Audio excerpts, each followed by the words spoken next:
afternoon. I'd like to call the meeting of Community Services and Land Use Committee to order. Please rise for the Pledge of Allegiance.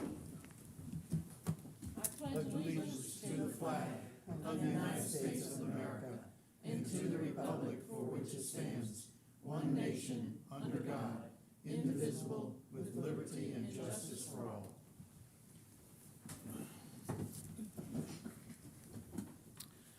Okay, public notification of this meeting has been published, posted, and distributed in compliance with the South Carolina Freedom of Information Act. Is that correct, Ms. Brock? Okay. And do we have a sheet? We have a new procedure on approvals of agenda items. Is that Phil, Mr. Holbert was going to work up for us when we make motions?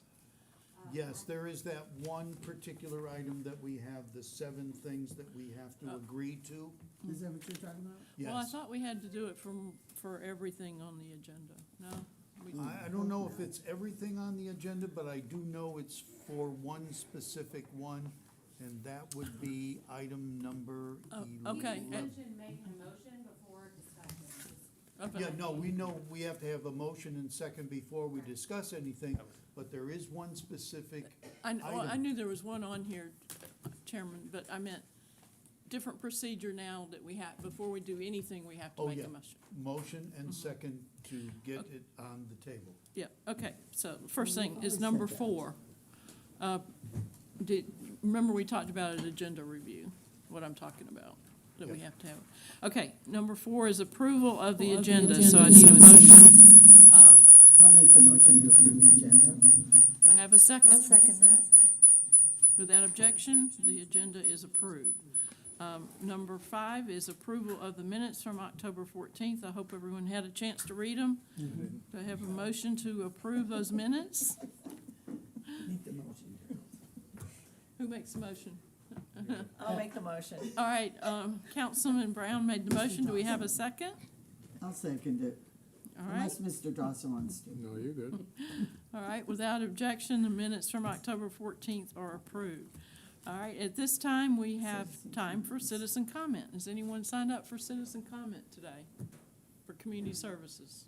No? I see none. Okay. All right. First on the agenda is the Assistant County Administrator's Report. If Mr. Atkinson can come forward for that? Good afternoon. Good afternoon. So I'm going to introduce Rob Merchant, who is our planning director, and he's going to give a presentation on zoning procedures to include variances, appeals, and then we're going to talk about enforcement a little bit after he's done, and I'll provide some support with that part of the conversation, but I'll turn the mic over to him and look forward to his presentation. Okay, and some of the county council members that wanted this aren't here, but we'll tell them to watch it on Watch it. TV. Yes, ma'am. I mean, we're always available to answer questions Sure. if needed after the fact. And do you want us to wait till you get to the end, For questions. Mr. Merchant, for questions, or? I'm perfectly willing to answer them at any point in the presentation. Okay. This came about because, we have the zoning board of appeals, we have other processes that have different rules, so to speak, than, different, like variances have different rules than just a submittal for the planning commission and how all those things work together, so. Okay. Well, good afternoon, and I really appreciate the opportunity to provide this presentation anytime that we could reach out and kind of talk about what we do, because what we do is really implementing policies of county council. So what I wanted to do is provide kind of a quick overview of, I guess, the basic nuts and bolts of how the zoning ordinance works, what state law kind of establishes it and gives us the right to zone, and then use that as an opportunity to kind of set up when the zoning board of appeals steps in those kinds of processes where things are going before the zoning board of appeals. So if you go I'm sorry, I got the clicker right here. Okay. So a bit of the what and the why. It's important to know that the state of South Carolina in 1994 passed the state planning enabling legislation.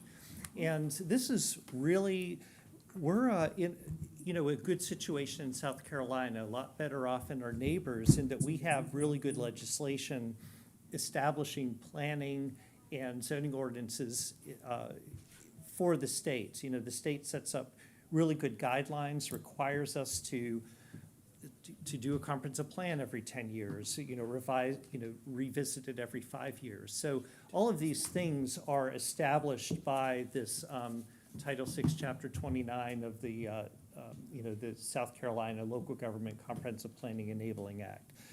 And what that does, I would say the first and foremost with the zoning ordinance, it requires that counties that zone or local communities that zone, they have to have a comprehensive plan in place.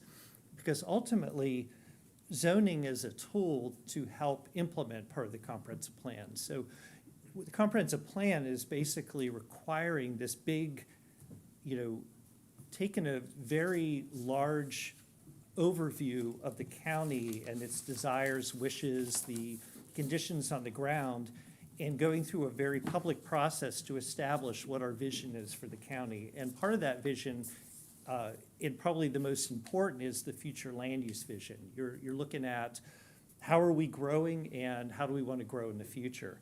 And so that land use vision that's laid out in the comprehensive plan based on a very extensive public process becomes the foundation that you build the zoning ordinance.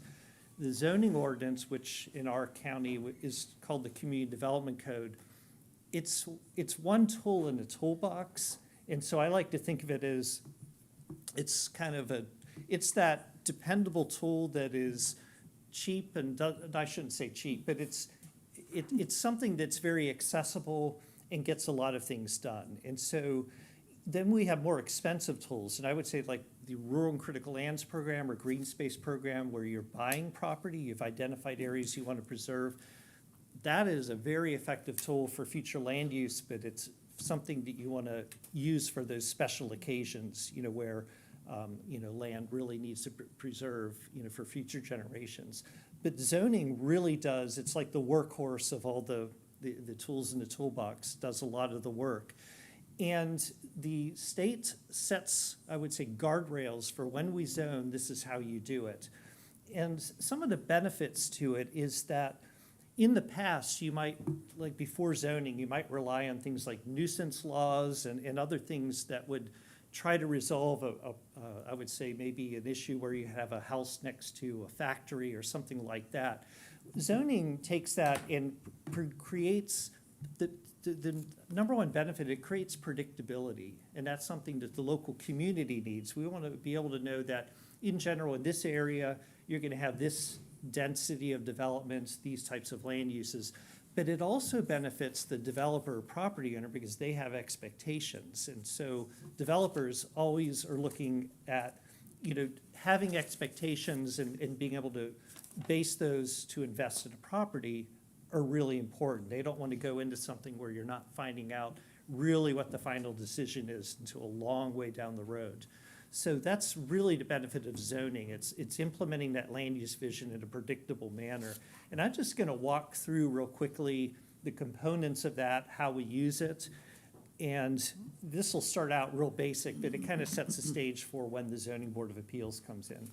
So there's really this three-step process. It's a lot more complicated, but it's basically you're looking on the map to see what the zoning is, looking in the use table to see if that use is permitted. And then ultimately, if the use is permitted, it still needs to meet the standards of that district. Setbacks, buffers, parking requirements, all of those details are in the standards. So, the zoning map, this is available online on our online GIS portal, and this is really where it starts. Typically, somebody's giving you a parcel ID number or address, and then we're identifying where it is on the map, determining the zoning.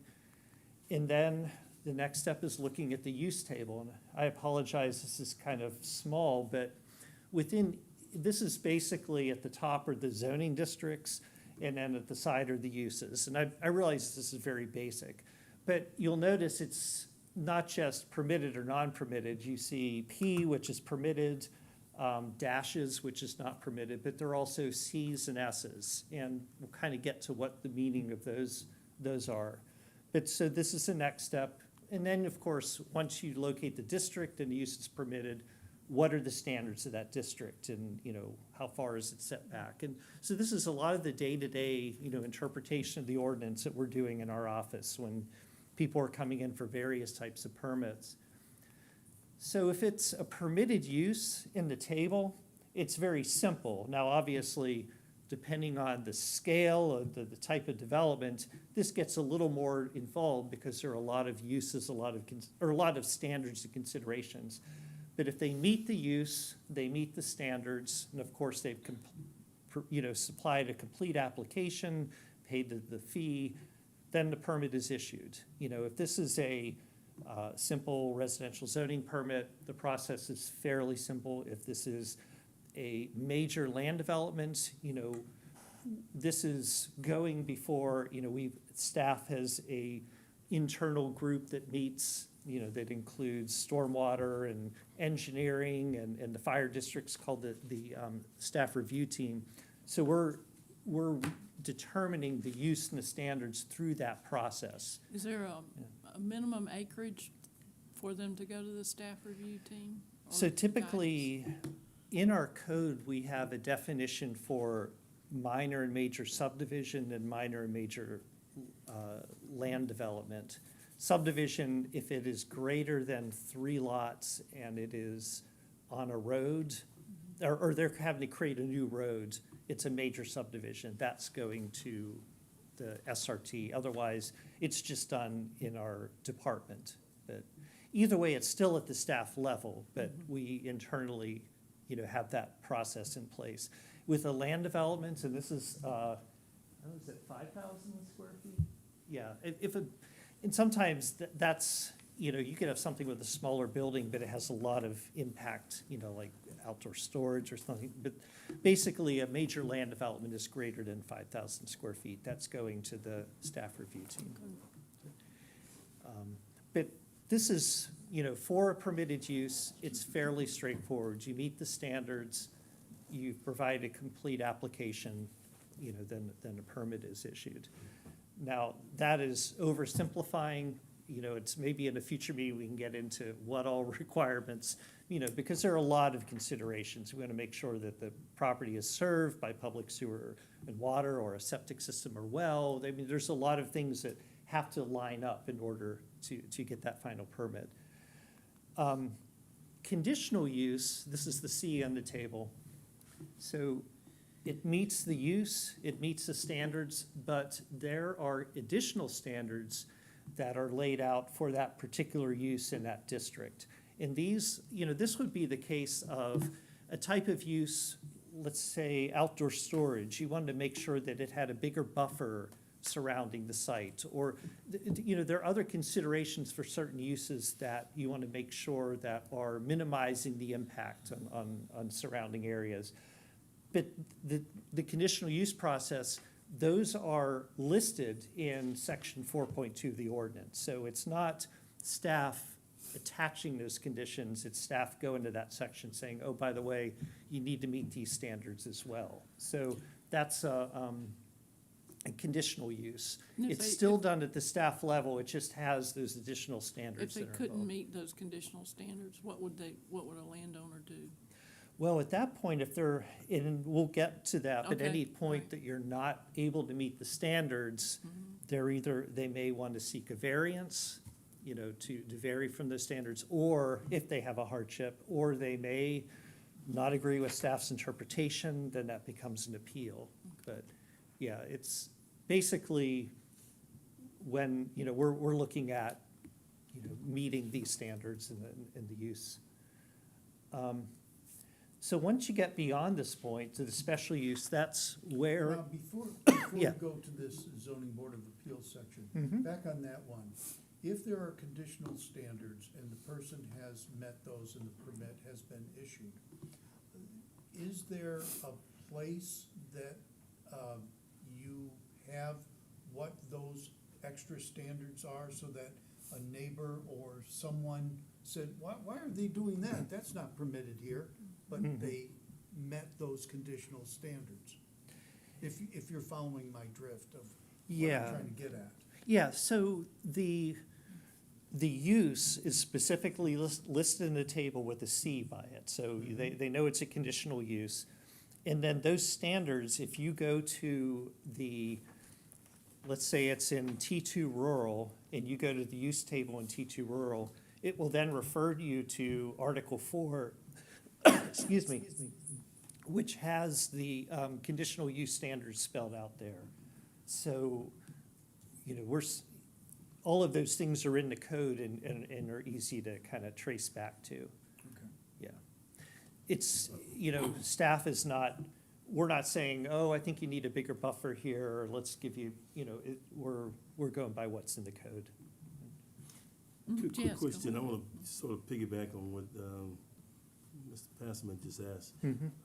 What happens when the standards need to be changed? How do you do that? Okay. You have standards that was probably there sometime, but you need to change the standards. What's the process of changing the standards? So typically, if you're talking about standards, that's, you know, text in the zoning ordinance. And so to change it would be a text amendment to the community development code. And that goes through an amendment process. We're actually going to hear one later today, you know, where they're adding these. Yeah, I know, the process, tell me the steps in the process to get it changed. Can Okay. I walk into your office and say, hey, I think you need to consider this as a change to the standards, to a text amendment? Or is that something that has to be initiated by the body here, county government? Yeah, and it's my understanding, and I have to double check the code, but I believe county council can request a zoning amendment. The planning commission can request a zoning amendment, or, you know, amendment to the code, or a private citizen can. Gotcha. Yeah, so in the case of what we're hearing later today, that's a request by a private citizen. So, and then once they fill out the application, it goes to the planning commission, to this committee, and then to 3 readings of county council. And I'll just wait on my Madam Chair? questions since you have it all Yes, sir. together. Okay. And to that point, the comprehensive plan, if that is updated, could that be a trigger to change any of the standards? Yes, often, you know, if we're making a revision to the future land use plan and a comp plan, and that may be coming up because we have to do a five-year review. But if coming out of that process, we decide we want to expand protections or more preservation over here or more development over here, then that could be then a staff or council initiated coming out of that comprehensive planning process, area-wide rezoning or changes in standards in the district.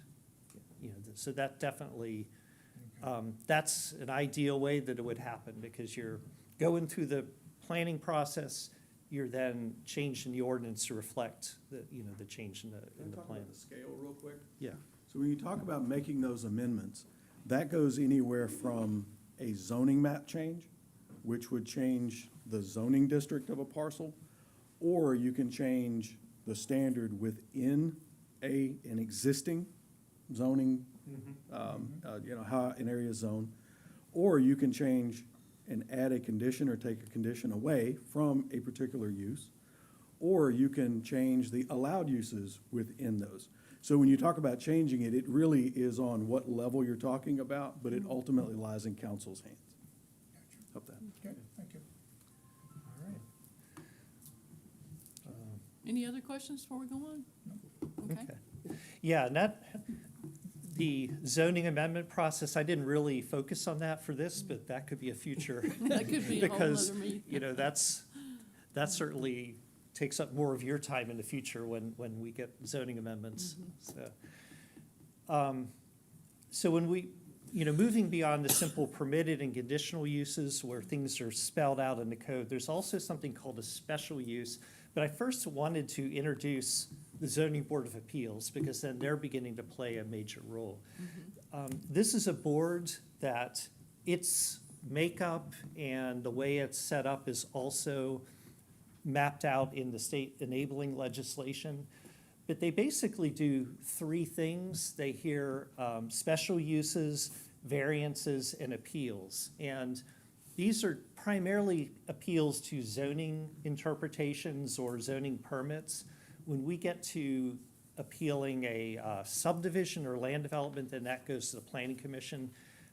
This is why this division is made. I'm not, I think it has something to do with going way back to when communities had separate ordinances for subdivision and land development than for zoning. But but primarily I'm focusing on the Zoning Board of Appeals. And it's important to note that this term quasi-judicial, that is the nature of the Zoning Board of Appeals. So when they conduct business, it's basically they're charged to objectively determine facts and draw conclusions from them as to provide an official action. So in many ways, they're acting like a judge and jury. And I guess other parallels would be like arbitration, or there's other processes set up where decisions are made, but they're not like the courts. But that you have to be very careful because certain things like ex parte communications, they really shouldn't be chatting amongst themselves, or you have to be very careful about, conversations between the applicant and the ZBOA, or, because they're meeting to hear the case and make a decision. And especially when we get to appeals, they're specifically looking at the evidence brought before them, the evidence that staff used to make a decision, and they're taking that evidence and determining whether staff correctly made the right determination. So even in that case, and this became an issue a little while back, we're really not hearing public comment because that's introducing new information that's not based on the decisions that staff made. So it's very interesting, and I will say a plug to the ZBOA that the council appointed. They take their job very seriously. I mean, I've seen others, zoning boards of appeals that are like, give the guy a break, he built the shed already. They're very, they look at all the specifics of, how they need to make their determinations. I think they do a very professional job. What's the step after that for someone who doesn't like the decision of the ZBOA? Yeah, so the next step after that is the circuit court. Yeah. And so a lot of times when it's a fairly contentious issue already, and we think it's gonna, if they don't like the decision of the ZBOA, it's gonna move on, then we recommend that they bring a court reporter, To and treat record it as a Right. legal I proceeding. remember City of Beaufort and the Walmart on Ladies Island, it was 5 years later. Oh, yeah, yeah. Yeah, it was finally decided in court, but that, I live in the city though, that's why I Oh, yeah. mention it, I don't mean to Yeah, be. I remember all that. Just so, I think, I know, Joe has served on the ZBOA, and I've served on the city ZBOA, it's very different than being on the planning commission, Yes. yeah. Yeah, and I will say, sometimes meetings get very emotional. I mean, they do a lot for simply a mileage check, so, I really would hand it to them. So, getting back to the ZBOA, so in that table, there are also S's, that stands for special use. And what this means is a district may say there's a certain use that may be appropriate, but not in all locations. And so it's really asking the Zoning Board of Appeals to take into consideration all the impacts of this use. A recent example, last summer, the Zoning Board of Appeals considered Camp Jubilee on Ladies Island. That was actually two special uses. One was a church or meeting place greater than 15,000 square feet, and the other one was an inn.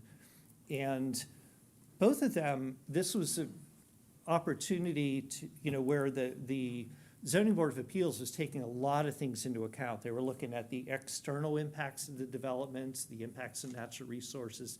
So it really, when something is a special use, it throws in a lot of uncertainty, and it also allows the zoning board of appeals to add conditions to a development. So in the case of Camp Jubilee, they were required to have very strict buffer requirements, and there were some other conditions attached. So this is a tool that's available. It does provide uncertainty for the applicant and also for the public, and we've had a few interesting cases that go before the zoning board of appeals in the past.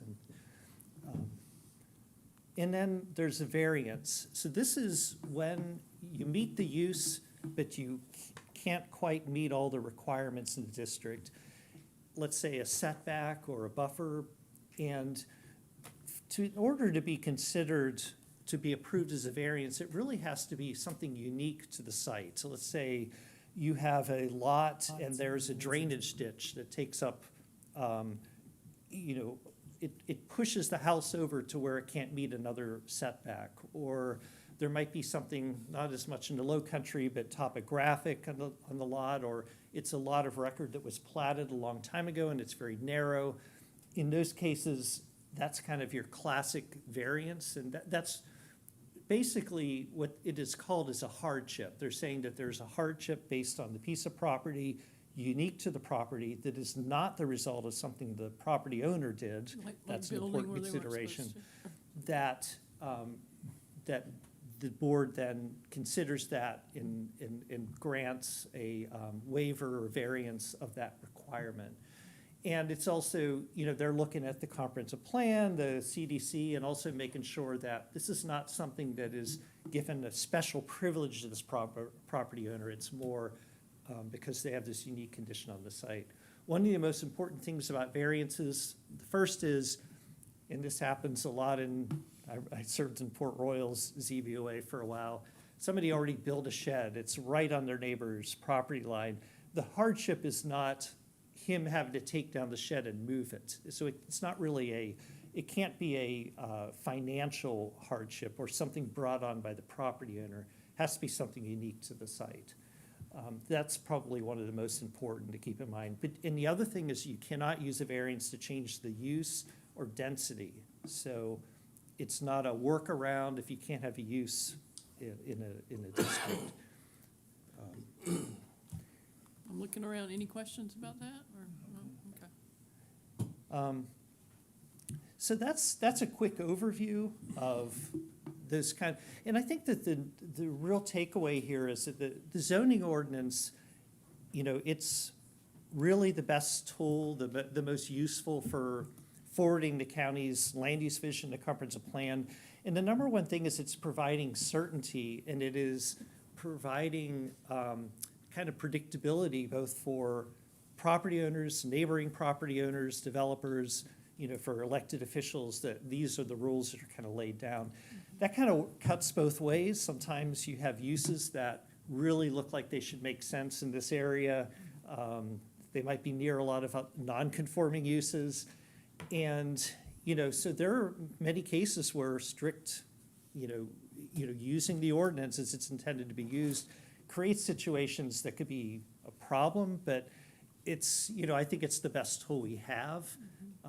The more you have those kinds of problems, maybe that's one of those things that begins to, make you think about, do we need to change the standards? Do we need to reconsider zoning in this area? And then it kind of cuts the other way. Sometimes it permits things that I can't believe the ordinance is allowing this to happen, but we don't have the ability, if things are spelled out, they're meeting the standards, we have to issue a permit. Okay. Any other questions? That's our defensible position. That- At that, I have one more slide talking about violations, and I'll let Oh. Chuck. So I want to talk about the flashpoints a little bit when it comes to dealing with violations. Our code enforcement staff, the conversations begin and end in an effort to educate folks. It is a very complex code, a lot of moving parts, and there's a lot of emotion in dealing with some of these issues, even if it's an allowed use, if someone determines that it's not what they want to see as their neighbor. If it's an allowed use, it's an allowed use. And we get requests all the time, well, here's a logical argument why we don't think it should be allowed under the code. Can't you do something? And the response to that is no. So we sometimes get complaints. When we look through it, the permits are in place, everything meets the code, and the folks who made the complaint are not happy with that answer. But we are powerless to change that, right? It is an allowed use, it is what it is. Now, if they feel that staff erred, then they can go through the appeal process for the permits that were issued. So that's one type of call that we get through code enforcement. Most of the time, Chuck, violations, yes, sir. who do they appeal to? So that would be the zoning board of appeals for permits that have been issued under the zoning code.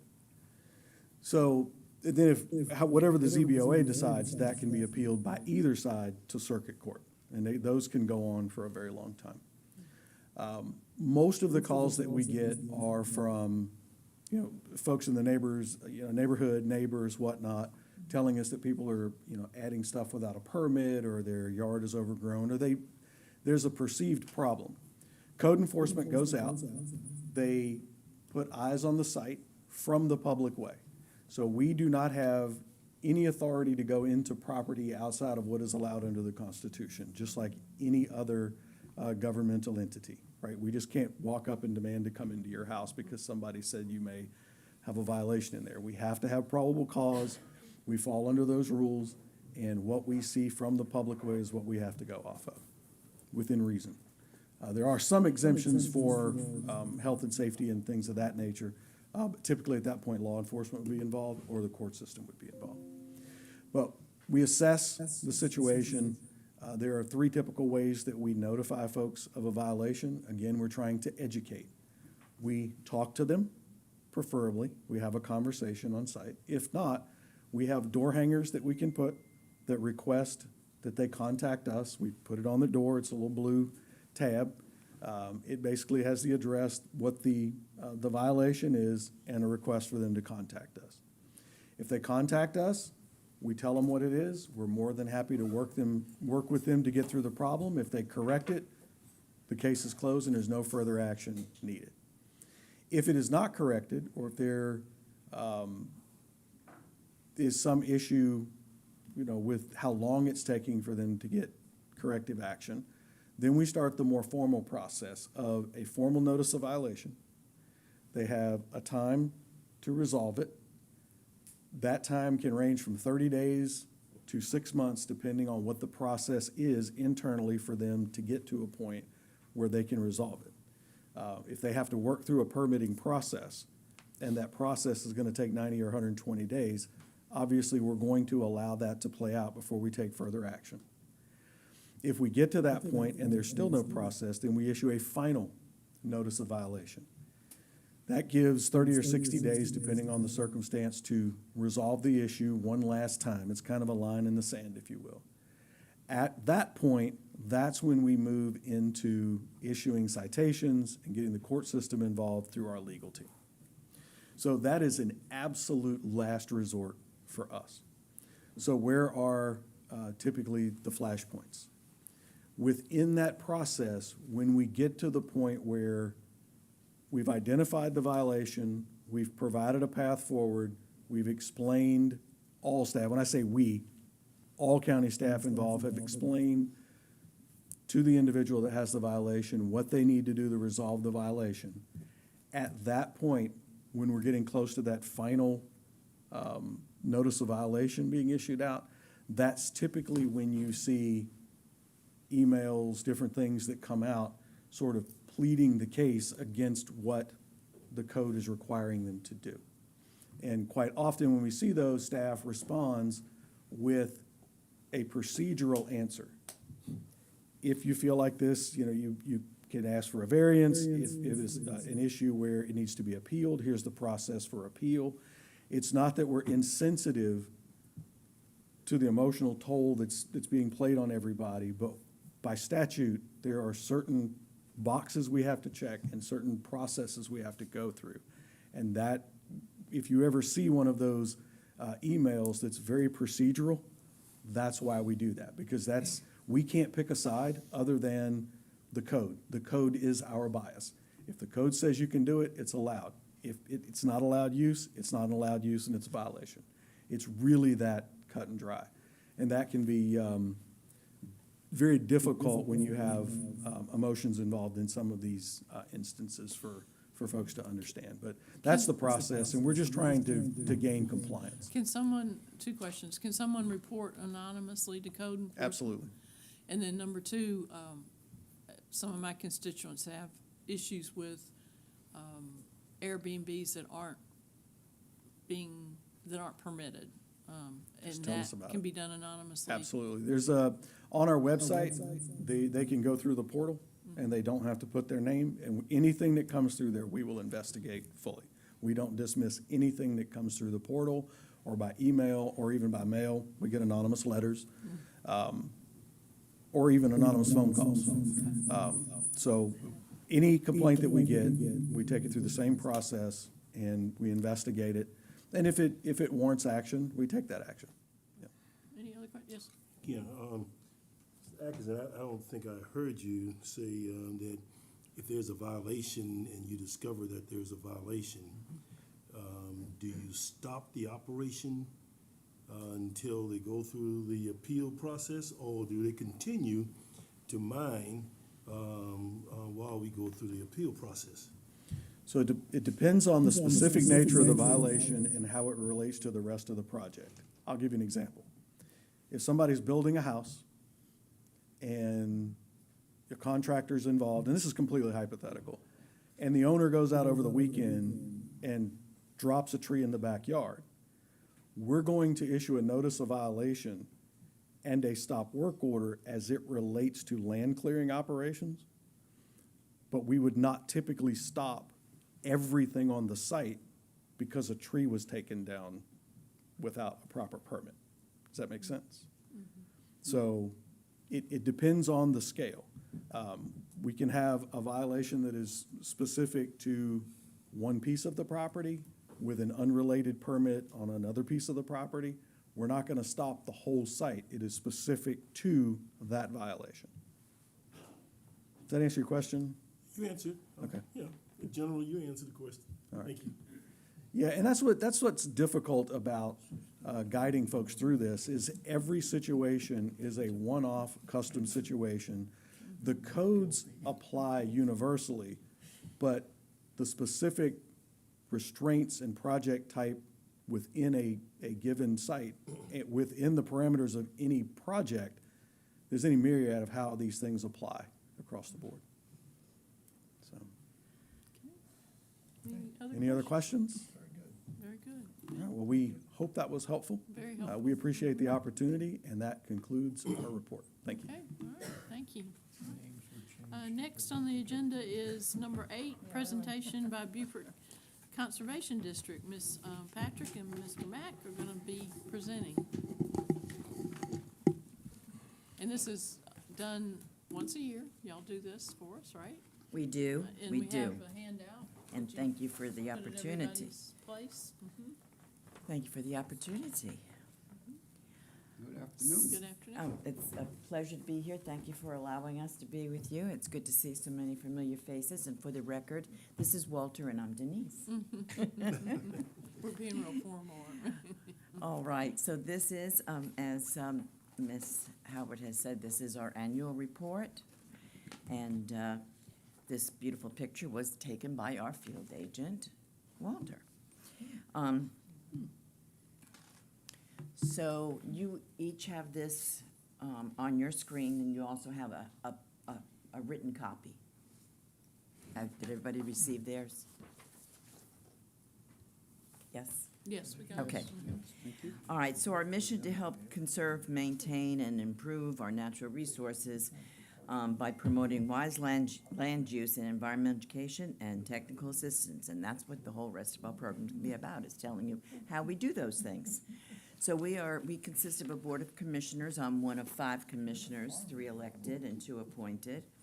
And we have associate commissioners, we have education specialists, we have a district manager who works at the office, which is at Crystal Lake Park. We also have field agent, which we will describe to you how we got this field agent and what he does. He will describe that to you. We are basically a subunit of government, and in terms of our partnerships, in terms of who we are at the very basics, we are part of USDA through Natural Resource Conservation Service, and we are part of the Department of Natural Resources in South Carolina. We belong to the national and state associations as well. Through the Natural Resource Conservation Service, there is no money as such given to the office, but they serve us in terms of helping landowners. And so there are two main programs that this is accomplished by. One is the Conservation Stewardship Program, which is relatively new, and we're really excited to have it because it is for farmers and landowners who are doing all the right things. You know, it used to be, and you'll see underneath, we have the Environmental Qualities Incentive Programs, the EQUIP program. That's been around for dozens of years. That, you had to have something wrong. You had to be doing something wrong and correcting it, like a certain way of watering, that there might be a more efficient way of saving water, and so you make that monetary changeover. But the Conservation Stewardship Program, it rewards those people who are already doing all the right things. And as you can see, we have several of those contracts. Those of you who've known from over the years, the number is not quite what it used to be because the Natural Resource Conservation Service is having problems with employees statewide. And so they're spread thin. But we do appreciate them, but because of this, we received a grant from the Nature Conservancy. And I'm going to let Walter explain that grant because he is the result of it, and we could not have gotten a better person for this role. It probably wouldn't be nearly as successful if it wasn't for the particular person. Thank you, Walter. Thank you. Good afternoon, everyone. A little background about myself. I'm a chemist. I retired the executive director of Penn when I used to stand up here for Penn. I was elected 3 terms by farmers to serve on the FSA Farm Committee by farmers from Beaufort County, serving 3 terms. And I'm also on the board of a Rural and Critical Land Program for 3 terms, I guess. But most importantly, I'm a small farmer on St. Helena Island, and I raise veggies and goat meat for sale. Everybody don't like goat meat, but anyway.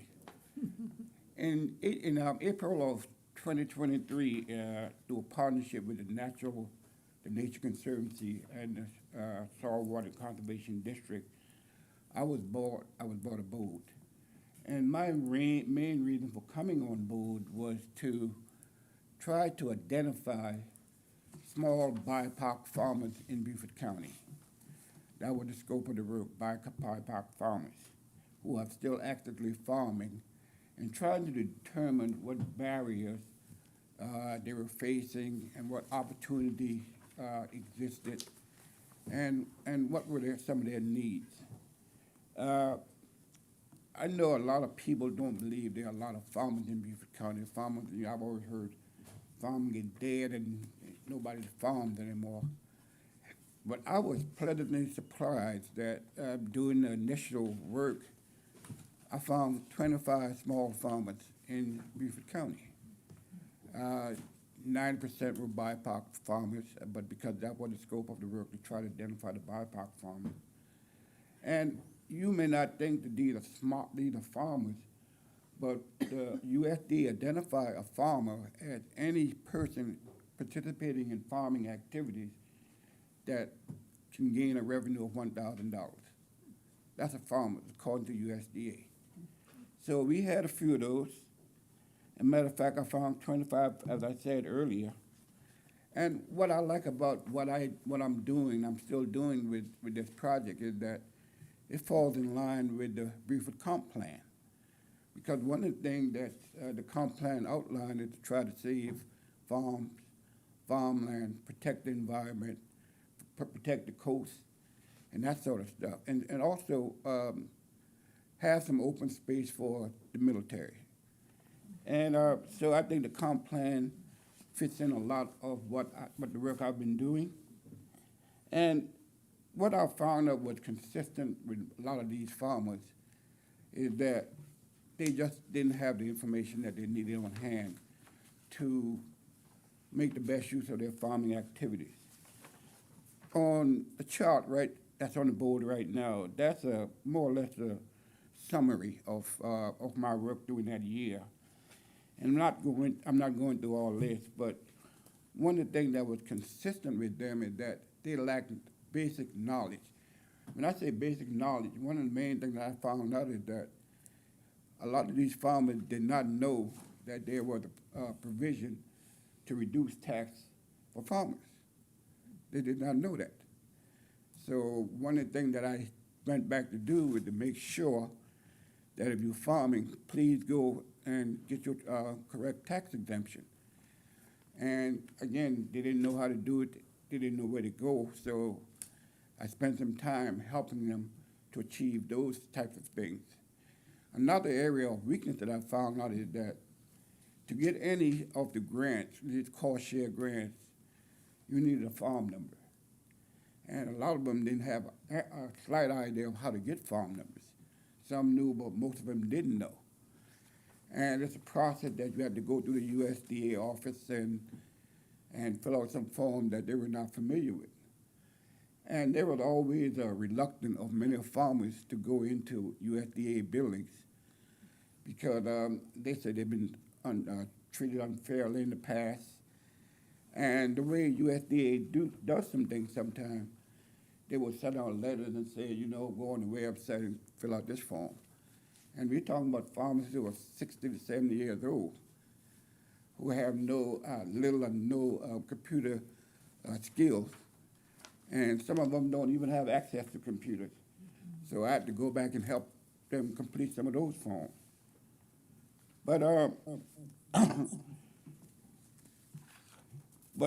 I guess in conclusion, because I think we got not long, I think most importantly, again, I think the work that we're doing is very collaborate well with the comp plan.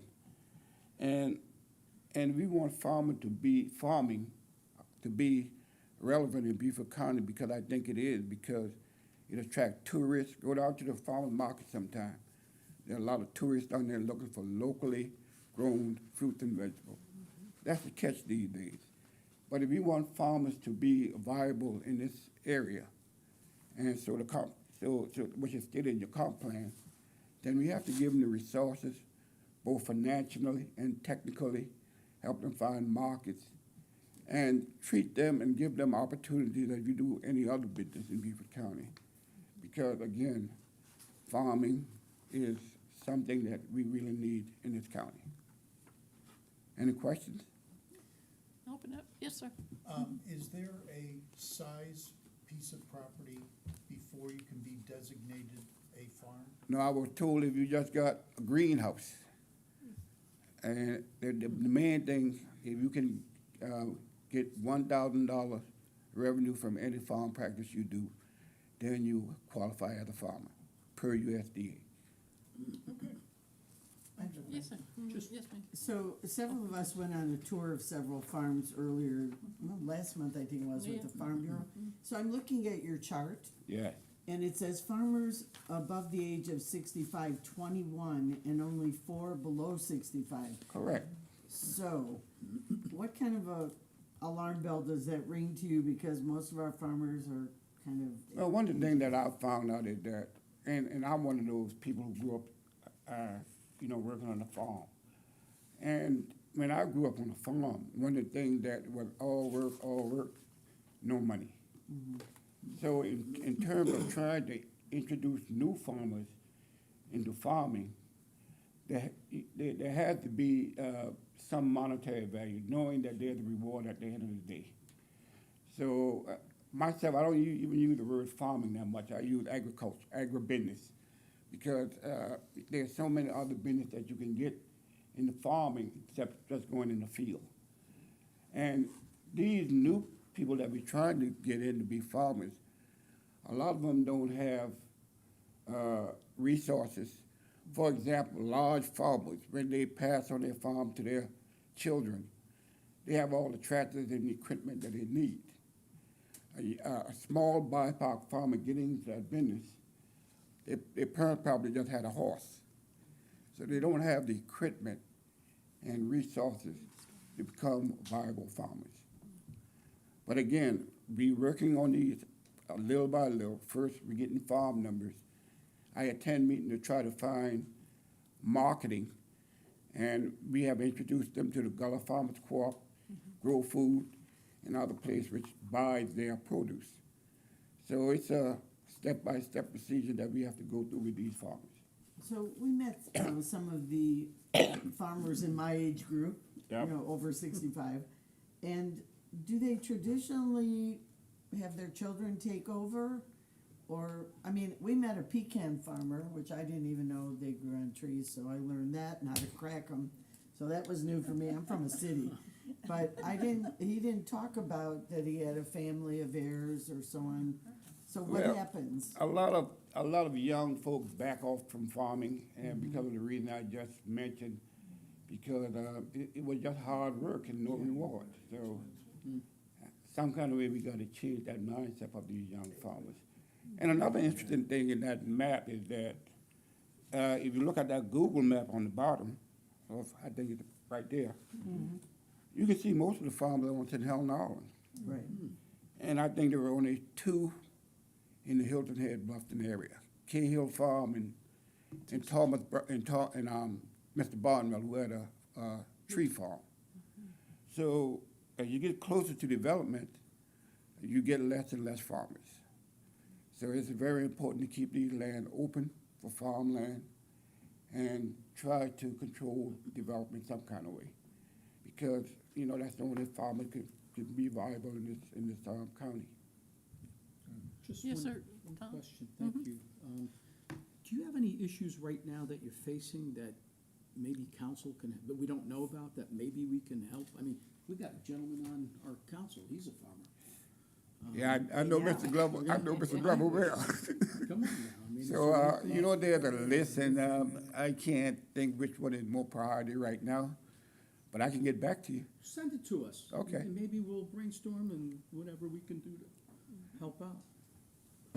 Madam Chairman, Yes, just sir. quickly, first, let me just thank Denise on your election. Congratulations. On your reelection, rather. Re-election. Yes. Congratulations, yes. 35 years. Has it been 35? I think some of the things that the county is doing with conservation of land helps with that, because one of the things the chairman just said to me, whispered to me a few minutes ago, equipment is so expensive, and then land is so expensive. So, you know, a relationship with the council and a farmer to lease land from them is something that can be done, that sort of thing. But I just want to comment on the age. The national age for farmers is pretty close to that number I figured on it the was. national level. You want younger farmers, but farmers are having problems with land and equipment to get started. And the pecan orchard that you visited is probably, I don't think that gentleman planted one of those pecan trees. Right. He purchased that farm. Oh, you did? Yeah. So those are kind of thing, but you know, the production is still there in the product. But agriculture is live and well in Beaufort County. And I would also say this, that I had the opportunity to ride with the county administrator on St. Helena, and we didn't get a chance to visit some of the farms that I wanted to because of time. and he promised that he would come back and visit some more, and he could spend more time. But one of the things that he did say that I remember as we was riding around St. Helens, he said, "It's so peaceful here," and that's a way of life. Thank you. Thank you. I have one other question. So I live south of the Broad. I've been to Cahill Farms many times. Yes. Do you also have Oakity Farm in here, in your group? It's right on 170. I go The there two- for. the two when- sisters. Well, one of the things, you know, every day, I guess every other week, I get introduced to a new farmer. I didn't know you farm, but you know, they said, "Oh, you help this guy got a farm number, and I need a farm number. What is the process?" So I haven't been there, but It's in the it's in the rural and critical lands program, I it think. is Mhm. okay. And they are very busy. A lot of us Yeah, go there there's for two fresh sisters. produce and fruit. Okay. Well, that's just another one I need to stop by. See what he needs. It's right on 170. You I can't know where it miss is. I never knew the name of it, but I know where What it is is. it? I think it's called- Oakity River Farm, maybe. I think that it's It's two right across sisters from that own Dunkin' it. Donuts. I know where it is. Oh, okay. Yeah, two sisters own it, yeah. You'll see it. It's in rural and critical. Oh, is it? That farm is? Mm-hmm. Yeah. They used to own all of the land. Riverbend Oh, is built on the land that they Oh. subdivided. Mm. Yeah. oh, interesting. Okay, I'll make a stop there. Well, we really appreciate what y'all do, and, Thank you. my grandchildren have enjoyed Eco Camp Oh, we're every not year. finished. Oh, you're still gonna, oh, okay. Yeah, that was All my right. You part. gotta talk about Eco Camp, right? His partner has enough, the education All part. right. Go ahead. But I do want to say, in terms of him not visiting that one, is that this grant that we got is up now. We have written for another grant. It's a matching grant. So one of the ways that helpful would be, you know what?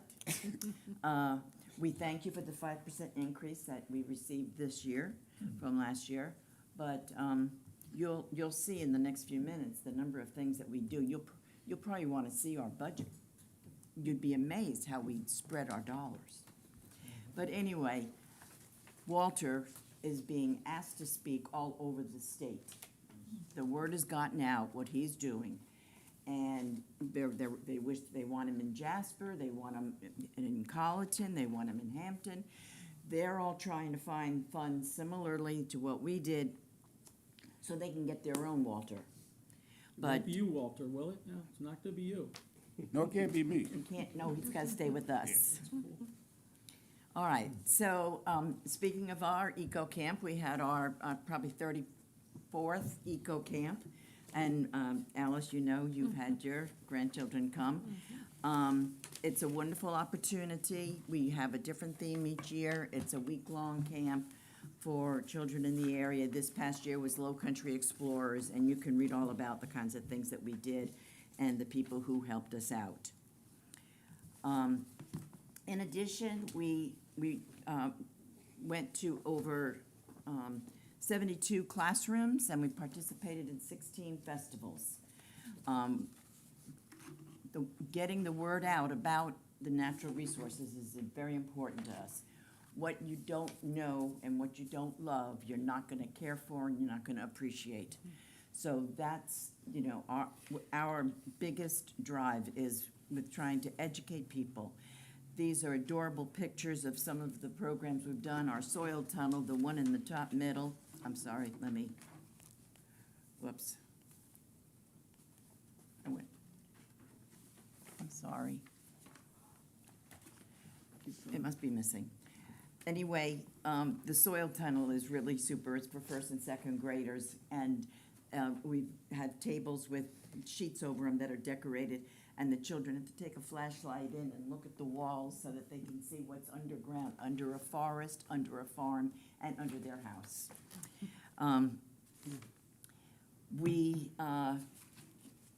In addition to our, as part of our outreach programs as festivals, at the rain barrel event, we sold 50 rain barrels at very cheap, and we got the attachments donated, everything. We work well with others, and we love getting help from others, and we love to help others. One of the biggest and most annual thing that we've been doing is work with the Outreach Foundation. They provide the kayaks, and their goal is to get every seventh grader out in a river in a kayak, and we're there with them to provide water quality program for them while they're taking their turns and waiting to go out, so that they learn all about point and non-point source pollution. At our recent convention, in addition to one of our employees, Debbie Way, getting the Employee of the Year for the whole state, Luke and myself both got our 35-year pins of being commissioners, and Walter spoke at that as well, at the state conference. So we want to thank our many partners. Beaufort County, of course, is the top of the list. The funding that we get from Beaufort County is the same as what we get from the state.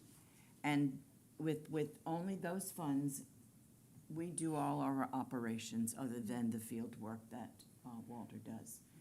So those 72 classroom programs, those 16 festivals, manning the office, paying rent, all of that is done with our budget. We do have opportunities for businesses and individuals to be affiliate members, and that information is on here. And now we would like to say thank you. And if I you didn't have mean to any rush. further questions. Thank you. Any other questions we got? No. We really appreciate what y'all are doing and the new role that Mr. Mack, I mean, he wears a lot of hats, but we appreciate what you're doing, locating these farms. Thank you. And making people aware of the benefits at USDA. USDA also has worked with our Rural and Critical Lands program and with our, hopefully in the future with the Green Space program, and helping us identify owners and people who want to put their land under easements. And it's not in here because this was for fiscal year '24, but since then, we are on the working group for the Low Country Sentinel landscapes. So, we'll be involved with that. Kate Schaefer is our contact person, and we'll be dealing with, mostly with private lands and somewhat with For that water program. quality as well. But we are, three of us are on that committee moving forward. Yes, sir. If I I think- might, I want to commend Denise and Mr. Mack for your conservation work that you do. I only have a question as to, for the field work that Mr. Mack does, is he being compensated? Absolutely, that's the grant that we got from the Nature Conservancy. Okay, good. Keep up the good works. Thank you. Good. All right. Thank you. Okay. Thank you again. All right, next on the agenda is Ben Boswell. He's the Director of Beaufort County Human Services Department. We're gonna talk about, at this committee level, to recommend approval to council of a resolution to approve recommendations to award the FY '25 Community Services Grant Program funds in the amount of $398,000 to community service organizations. And I'll, if you don't mind, Ben, give a little bit of history of how this program evolved. Madam to- Chair? Yeah, Yes. we need a motion and second A motion? to begin this. Okay. Yes, I'll make the motion. I'll second that. Now we can discuss. I'm going to recuse myself. Okay, I'm affiliated and associated with some of the organizations. recipients in here. Okay, all right, thank you. Thank you so much, I appreciate it. My name is Ben Boswell. I am with the Director of Human Services for Beaufort County. Can you give a little bit of history of how Absolutely, we've come to this point where we do the grants? Certainly. for- So the mission of the Human Services Department is to strengthen the human services network through advocacy, collaboration, and empowerment. And because of that overlap with the goal of the grants, which is to improve quality of life for Beaufort County residents, with an emphasis on enhancing the well-being and self-sufficiency of both vulnerable and disadvantaged populations. We were selected, I want to say back in the mid-2000s, this is before I started with the county, to administrate this process. It evolved over time till about 2013 for the FY '24 process, and to the current iteration, which you see now. It really hasn't changed very much in terms of structure. since then. Very happy with this process. We get a lot of positive feedback, and I'm gonna kind of walk you through a little bit of how the process works. So we begin with opening the grants in May or so. We give everybody about 60 days to fill out an application. Application process is very short and sweet. You're welcome to look at our website at any time. The application is up there. You can check it out. We have a volunteer grant review panel. This grant review panel is sourced from community experts, stakeholders, subject matter experts, community representatives, and they evaluate on 5 different criteria. Those criteria are financial stability, which is more or less an assessment of financial risk, determine whether or not, basically whether or not the organization is going to be sustainable. Make sure we don't invest grant funding in someone who's going to fold the next month. And I know that superficially, this kind of appears that it inherently rewards wealthier or older organizations, but we do challenge our reviewers to make an assessment proportional to the size of the organization, since you can conceivably have organizations that may be 1 full-time staff member and 20 volunteers. You know, as such, they're gonna have a very small budget. They evaluate on impact, which is the assessment for the potential short-term and long-term positive change. Equity, to assess the application's ability to address economic, social, or systemic barriers. Capacity, which is the assessment of the organization's readiness and ability to carry out the tasks outlined in their application. Basically determine, is it a realistic application? And then, of course, collaboration, which is an assessment of their willingness to engage in partnerships, teamwork, and collaborative efforts with other entities to achieve those shared goals. And then just a little bit more about the panel. You know, the importance of us sourcing this panel from the community, and this is a panel that rotates on an annual basis, is we want to make sure that we maintain very diverse perspectives on a year-to-year basis. We want to make sure that this process is adaptive to the community's needs, and so that every year we're able to reassess what's going on in the community, what does the community need, are these applications meeting the objectives and goals for the community. And then I think most importantly is to make sure that this process is fair and objective.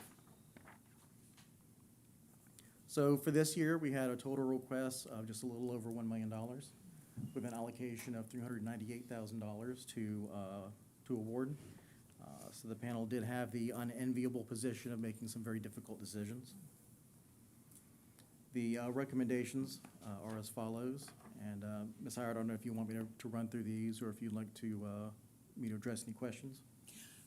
It might be easier to, if anyone has questions about any of them. Certainly.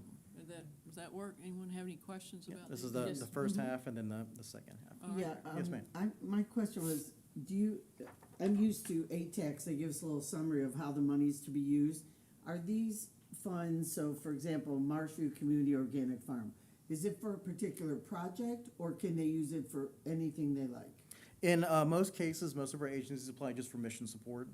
So they may just kind of talk a little bit about what the agency does in general.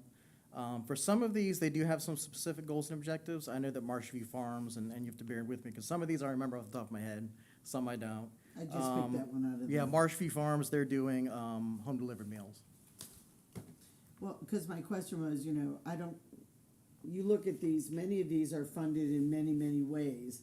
So my question was, is our funding for a particular project or just can be used for administrative services? Like Low Country Food Bank, we all know they get funding other places as well.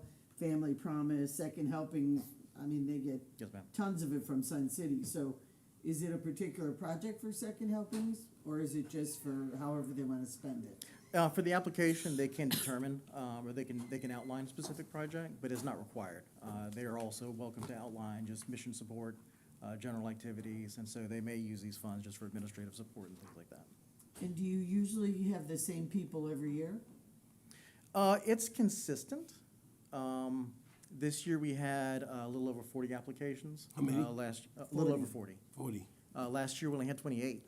So sometimes it changes from year to year. I couldn't tell you the rhyme or reason for who does and does not apply in any one year. I would say probably 3/4 apply consistently every single year. And then we have some that are more inconsistent, they may play every other year. And again, I think it just depends on, you know, turnover in the staff, who's available, whether they know about it. things And I like that. noticed they have to submit an interim and a final report. Yes, Do ma'am. do they all do that, or? They do. That is required. So the interim report is required to receive the second In disbursement. February? Mhm. So they absolutely have to turn those in. Failure to submit the final report may result in disqualification for the next year. And- And we do give them ample opportunity to rectify that Oh, if there's I'm something sure you happen. do, But And if I remember yeah. the history of this, it used, many, many years ago, it used to be that everyone came to, directly to county council asking for money Oh, for Lord. their particular organization, and it got to be very, That's true. This is confusing and before, yeah, this is disruptive, before so- my time, but I do Mhm. recall, in the records, it was about 10 or 11 of the same organizations. Mhm. And they did present, directly to council, for an allocation. At that time, they were called Mm-hmm. That's where the allocations rather than screening has grants, come yeah. into, Yeah. And so been in this is place. implemented just as a way to, kind of divorce council from having to make that decision, Right. and let, the So they community. don't have to submit invoices, just an interim and final report? Yes, ma'am. Okay. Any other questions? Yes, sir. Yeah, thank you, Mr. Boswell. Thank you. Let me ask you this. You had a request of over $1 million, and you funded about 40% of that. Was the total $1 million part of that 40 request? And Yes, sir. the impact, because if they requested $1 million, but you only gave them 400,000, that left a vacancy there, a gap there and stuff. How are they moving forward with their project if we only funding a portion of it? Yeah, that's a very good question, thank you. So, included in your backup, there is the grant agreement, and I included that as well. So the grant agreement, Yeah, I saw that. you know, is part of the legal requirements. But it does append the application itself as part of the agreement. And so if someone feels very strongly that they cannot perform the functions as outlined, they can refuse the funding. Never has anybody in the history of this program refused the funding. But the expectation is indeed that even if your application was cut, you know, that you address that in your interim report, and they can address that. You know, Gotcha. transparency is the most important thing. Okay. Is that they have an opportunity to address that and say, hey, here's some of the changes we made as a result of those cuts. And my final question Yes, is, sir. Ms. Howard referenced previous applicants coming before council to request funding. Yes, sir. Is there any way that you could randomly pick out 2 or 3 names out of a bowl and have them present Oh, for like a to highlight? council what they have done and the significance of the funds that they receive? It's just good to see the results happening Oh, and how we yes, I touch think that'd be lives. wonderful, and I'd love to We're provide sitting here more approving updates. it, but we Absolutely. really don't see it. Mhm. So it'd be great to kind of, Yeah, thank you. yeah, Kind of like share a that with. follow-up. Yeah, you know, the success story. It doesn't have to be a success story, Mhm. just that they receive $1 and this is what we did with it and we had this kind of impact, or we didn't have an impact, you know, because we didn't get enough money to make an impact. you know. Absolutely. Yeah. Yeah, Good I to think see when we that, get yeah. interim reports in, I can prepare a report and we can do a Okay. follow-up, we can highlight Yeah, some one of the agencies. groups that you have here made a presentation before council after they completed one of their homes. So, you know, those are impact that you can visually see. And I think. Yeah, those I was are very great. very pleased to see them apply too. This is their first year applying for this grant. Yeah. And so we've got a lot, actually this year we have a lot of first-year applicants. Sure. So I was very encouraged to see that. Good. I Thank think you. somebody always asks this question, nobody's asked it yet. Could you use more money if it was available? We could always use more money. There's plenty of need out there, okay. Absolutely, If we had it in our budget, you would use it. absolutely. Okay. Are there any Oh, other one more, questions? one more. We need The to approve it 398 was too. all that we budgeted for this? It's been 398 for Gotcha. a while, Okay.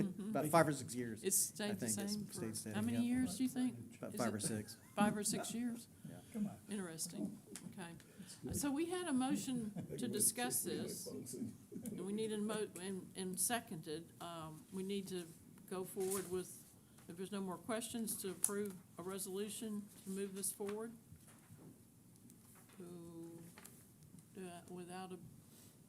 Without objection? Yeah. Okay. Thank you for all your information Thank you so and much. what you do. Thank you. And on behalf of the community, we thank you for your generosity. Thank you. It seems like there's a need for more, too. All right, I need a motion on number 10 to recommend a resolution approving. A motion that. Okay. Do I have a second? Oh, I'll second it, that's for the tree. That's for the tree. County Administrator execute an amendment to the memorandum of agreement with the town of Port Royal for maintenance of county-owned property known as Cherry Hill Park.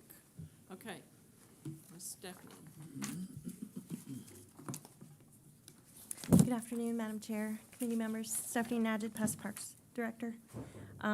In July, the town of Port Royal requested an amendment to the MOA so that they would have responsibility for maintenance of the live oak tree that's on the property. There's some other things that were gonna be done this fall, that I was gonna do this fall and winter, but the town would like to do that instead. And the Friends of Cherry Hill Oak have funding that they were able to raise through donations that they're wanting to contribute. I believe you have a email. Hope Cunningham, the president of the Friends, was going to be here today, but she was unable to attend, so I believe she said she sent you guys an email in support of the amendment as well. And so we drafted an amendment, went back and forth, and what is submitted is what the town and the county staff and legal departments have agreed on, and we're presenting it to you for approval here to go to the December 9th County Council for final approval, and then I believe the town of Port Royal is also bringing this forward to their council tomorrow night. Yes, they are. It was mentioned at their workshop last week. Okay, do we have any discussion? Questions? Yes, I ma'am? noticed we received an email from the arborist. And he's here. Okay, so how are we taking that into consideration? So when you say the arborist, I think Mr. Murphy's here. Yeah, so he works with the, I'm not gonna speak for Mr. Murphy, I just wanna clarify that he works as an arborist consulting the town. I wanna point out that the MOA, specifically in response to some of the issues brought up in the email, the MOA specifically targets the responsibility of the town. That's all it does. That in no way limits the county from doing other things, and we anticipate doing additional things. We're gonna design the park once we get the money, and, you know, we're gonna make it available to the public as we can do so. But as it relates to distances from the tree for certain activities, the distance, all that does is identify what the responsibility of the town is. It doesn't define a limit of where any particular material would stop or start. It's just what the town is responsible for. If there is a need to go past that point, we are always open to collaborate with the town to do whatever is in the best interest of the tree and the site in general. That particular distance from the tree that was subject in the email and is listed in the MOA has to do with, there are property lines, setbacks, fences, accesses. There are a number of things there. And what we did not want to do is write in a mandate for the town to do something that's not on county property. So we've limited that distance to identify what their responsibility is, not to say that is in totality the only place where we're gonna put specific materials. So we're still working with the town on this. It's still a county-owned property. We look forward to developing this for access, for public access in a very smart way. And we hope to bring that forward, pretty soon. Okay. Okay? Any other questions? I just got one concern, and this is a part of the MOA that has already been established and signed, and I'm on the side of the town on this one here. It's section 4, B, talks about improvement, and it talks about the county having the right to go on, do whatever they want to do, blah, blah, blah. Right. but it doesn't say that, they will involve the town in any decision they make. And I'm just, what I didn't like about that is that if you do something and I'm responsible for maintaining it, and I don't have a say-so in what you just did, I might just say, hey, Right. I'm just wondering why you didn't include the town in that So- language to say, they don't have to be a part of the decision, but at least they would know that this is happening. I know you will communicate with the town, Oh, I can answer it. et cetera, et cetera. I Right. know that. But I can answer that by saying 20 we, years from now, right, you may not be the one to do the communication. That's we all I'm include saying. everyone in that process, everyone. And what I mean by that is, we design it, we bring the design to council for conceptual review. Everyone has an opportunity to participate. And when we talk about building these parks, it is a parking spot, a place to park cars, a bathroom, perhaps a picnic pavilion, maybe, and a walking trail. That's it. So there's really not a whole lot to discuss as far as what is going to go there, and the site dictates where it's going to go based on what provides the least impact to the site, because it is a rural and critical site. So even though it would be nice to invite folks to say what they want on the site, No, I didn't say we're that. very limited. It is our intent to develop it like we've done all of our other parks. We have a specific type of fence, we have a design that matches all of our other parks. We have kind of a branding going on, if you will, for our passive parks. And we will bring that forward, and anybody who wants to make comment on that can, to include the town or any citizen or anybody else who wants to come in when we bring that concept plan forward. But for right now, we don't have funding secured. So cart's a little bit before the horse, you know. It's really on behalf of the town. Yes, sir. More so than the county, that they didn't see themselves needed, or necessary to be involved in Yeah, the, sure. in the discussion. That's all it is. I do want to just add, though, that this property is in the town of Port Royal's town limits, which means we have to follow their code for development. So they get say-so right from the At that beginning. time. That's a good point. our building permit. They issue the permit, That's a so, good point. Thank you. yeah. Similar to Fort Frederick Yeah, and the town of Port Royal. yeah. yes, ma'am, that's right. Yeah, but I just want I don't want anybody to feel like this happens in a silo. None of these do. The branding, you can see it when you go to our parks. All of the conceptual plans are brought forward for every one of them. So yeah, it's pretty beat up by the time we get to the permitting phase. No, that's a Yes, sir. valid point. Thank you. Okay, Ms. I Haverty? appreciate Mr. Murphy coming. Does he have any words for us? He wrote the long email, which had some pertinent points. Do you, would I you, I don't know if he has he's something not to say. nodding his head, or he's just. Come forward if you have something to say, please. If you I have would something to stipulate add whether in he's there. speaking on behalf of the town or not, since this is an MOA with the town. Yeah. I know. I think that's I don't think important. he, So, he's all not right, thank you. representing the No, I know town, that. but do you care to say anything as a citizen and as the arborist for?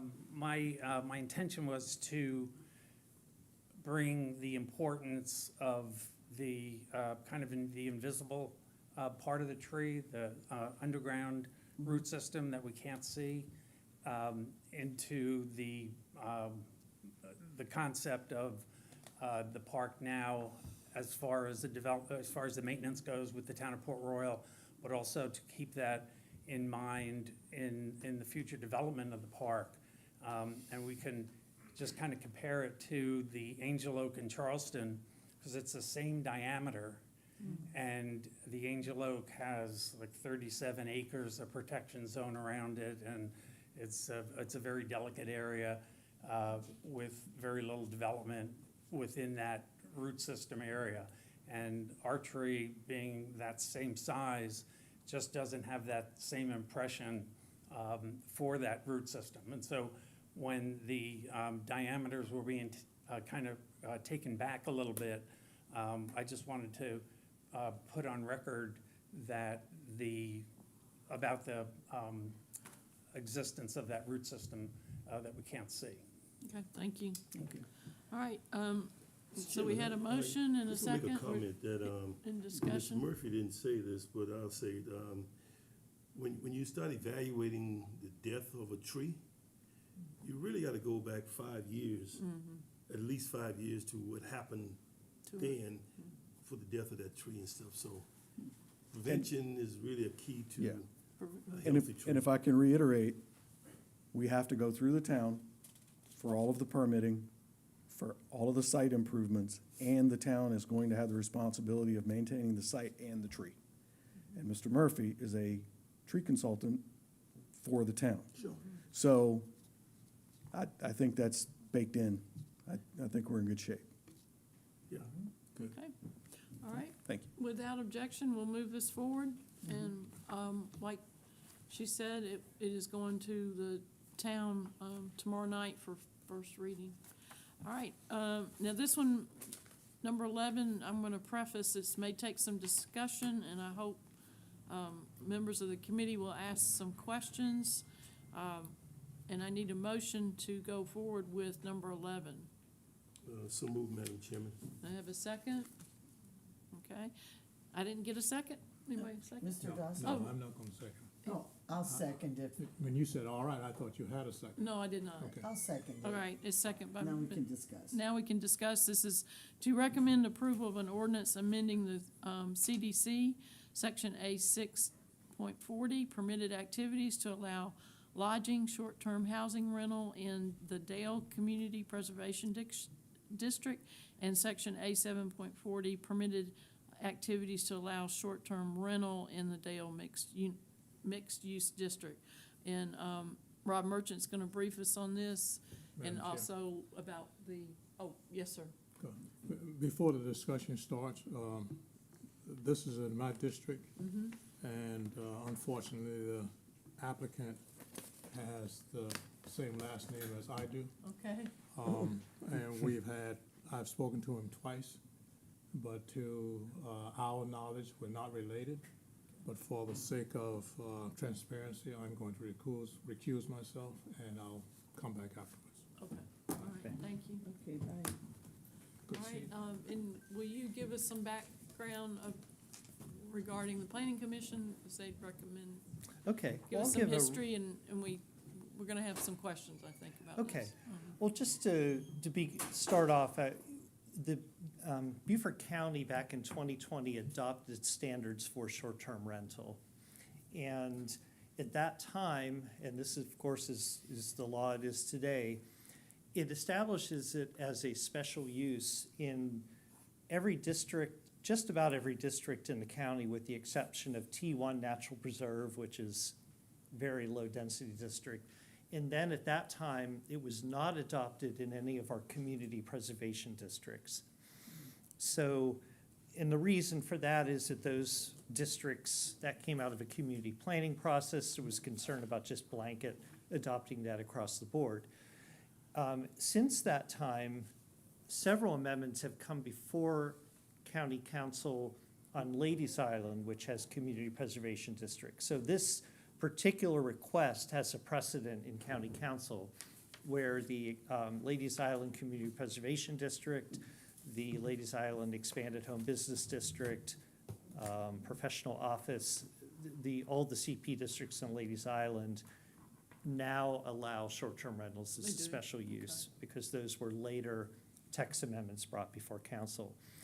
And those were initiated by a property owner or, by a citizen, not by staff. And this is very similar to that in that we were contacted by Michael Dawson. And my first question was, are you related to Gerald Dawson? And he said, I guess he's not from this area, but they, and he lives in the Dale CP district and is interested in doing a short-term rental. And I told him, Does he live there, or does he live out of town? I don't mean to, that was a question I I had. am not certain whether he lives on the property or he just owns the property. Okay, all right. But he is interested in amending the Dale CP to allow short-term rental. And similar to what staff has done, Dale CP, there's two community preservation districts in Dale. There's Dale Community Preservation, which is primarily a residential district. And then along Keens Neck Road in Kinloch, there's a small district called Dale Mixed Use, which allows some commercial uses. So it is the more intense of the two districts, and so staff recommended, we're kind of adding on to this amendment that was submitted by a citizen to also amend the Dale mixed-use district. So that is basically the request that is coming forward. And so as staff prepared its report, we saw this as, county has done this before on Ladies Island. So this is very similar to past requests to add short-term rental. This went to the Planning Commission at their October meeting, and they expressed concerns, and I think these are broader concerns above and beyond this particular request about the impacts of short-term rentals around the county. That discussion led to, I believe, a 5-3 recommendation to recommend denial of the request. And so this came with a staff recommendation to approve. Planning Commission took that into account, but they recommended denial by a vote of 5-3. So this comes before this committee with that background. Okay, And I I'll guess have at to that point open it I'll up answer for any questions. Yes, ma'am. So I was curious with the 5-3 rejection of the planning committee, so I actually watched the meeting, which was very painful and very long. What's a Let me long just meeting? put that out there. I was there. It was Yeah. long. I was at the meeting. I understand they went 5-3, and so I'm just wondering why you're recommending over what they did.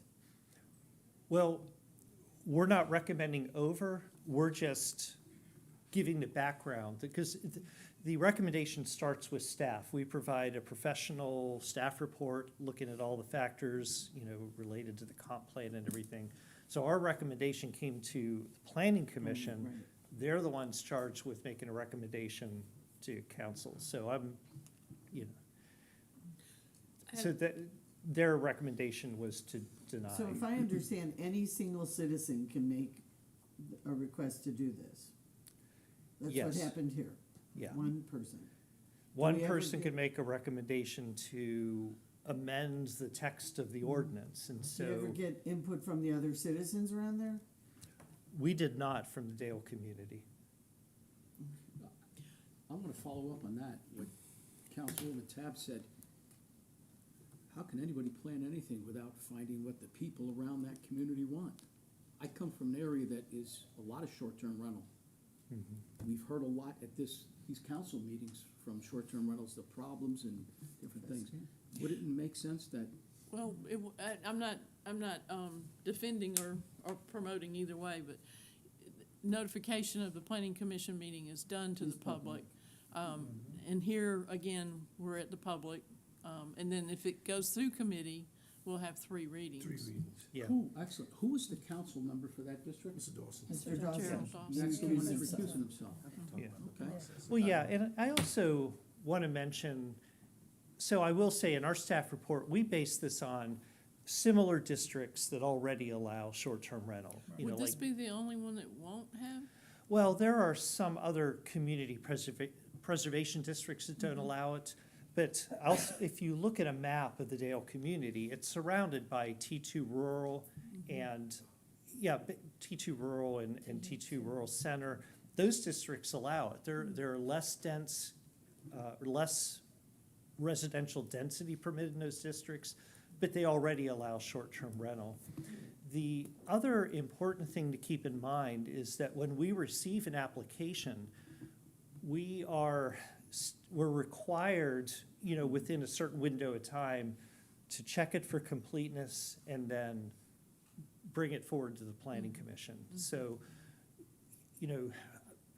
whether a public meeting should be held in that area, I think that that's something that is certainly a consideration of council, but we have a requirement when we receive an application, if To it's process complete, it. it's Yeah. meeting the requirements of the code to review it and bring it forward. Okay. Can I add one thing, Madam Chair? Okay, so let's talk about the special use process for a minute, because there's a part 2 to this. If you allow this as a special use in this area, then the special use has to come before the ZBOA to be heard. who's notified with a special use? That's people Adjacent. within 500 feet. Okay, so those are the people who are around on a case-by-case basis. So this goes back to our earlier presentation. Yeah. You're having the opportunity to add this as a use, But right? there's still another. as a special use. But then the process within the special use notifies on a case-by-case basis those who are around that, and they come to the ZBOA and say whether they're for, against, or they don't come at all, right? It can So. be denied at that point. And then they deny it at that point, which they do all the time. But there are, my whole point in this is there are layers to all of these approvals. So we don't notify everybody about adding it, but subject to, once you add it, there's a whole process to get a special use issued. This does not guarantee that anyone will get a short-term rental permit. It just provides the opportunity for the ZBOA to hear that on a case-by-case basis. Any other Thank you. questions? I should have made that clear. Chairman? Well, I was at the meeting. It was a very painful meeting. Yeah. It Yes. was stated that surrounding this particular property are short-term rentals, correct? It could If I be. remember that. No, Not they- necessarily surrounding the property, but the zoning of the area around Dale allows Could allow it. short-term rentals as a special use. Could allow it, right. Any other questions? We have the list of 7 things. If, no, whatever recommendation we make, they're in your packet, and I have a copy here if anybody wants to make a motion. They're So gonna, we made the motion, but I didn't include the, Right, we have a motion to recommend the ordinance, uh-huh, but it is either going to be We've gotta go through- affirmative or or negative. negative, We gotta go through based those upon 7. those 7 items. Those 7 Right. items, so. and my motion would be that it is consistent with the goals, objectives, and policy of the comprehensive plan. Mhm. It is not in conflict with any provision of this development code or the code of ordinance. It's Okay. required by changed conditions. It addresses a demonstrated community need. It is consistent with the proposed and intent of zones in the development code of all, would improve compatibility among uses and ensure efficiency development within the county, would result in a logical and orderly development pattern, and would not result in adverse impact of the natural environment, including but not limited to water, air, noise, stormwater management, wildlife, vegetation, wetlands, and the natural functioning of the environment. And Okay. so that would be my motion, Madam That's your Chairman. motion to grant the request for the text amendment, correct? Okay. Do we have a second? I'll second it. A second by Chairman Passman. All right, without objection, we'll move this forward to full council? Or do we want to have a roll vote? I'm gonna vote no out of the group. Okay, I'm we'll gonna have, say a no. let's have a, we'll have a roll vote. Can we discuss first? Sure. I was leaning toward Mr. Reed's, but I looked at number 6, and this goes back to what Mr. Atkinson just said. A special use, the applicant seeking to establish a short-term rental in the zone would have to apply to the zoning board of appeals for approval. And so we're not the final answer. It has to go to the zoning board. That gave me a little more comfort here, because I was leaning toward the planning commission, but they have to go to the zoning board, and All right. they might be turned down at that point. So number 6 kind of pushed me the other way. And the immediate people surrounding whatever They would parcel be- that yeah. is would get notification. Yeah. All right, well, let's do a roll call if we could. Committee Vice Chair Glover, Yes. Chairman Passman, Yes. Councilmember Tabernick, Yes. Councilmember Reeds, No, Councilmember Brown, Yes? Councilmember, or Committee Chair Howard. Yes. The motion passes. Okay, this will move on to the full council. Thank you. Without any other business on our agenda, I declare the meeting adjourned. Thank you. Thank you. And county council will start at 5 o'clock. Yeah. Okay.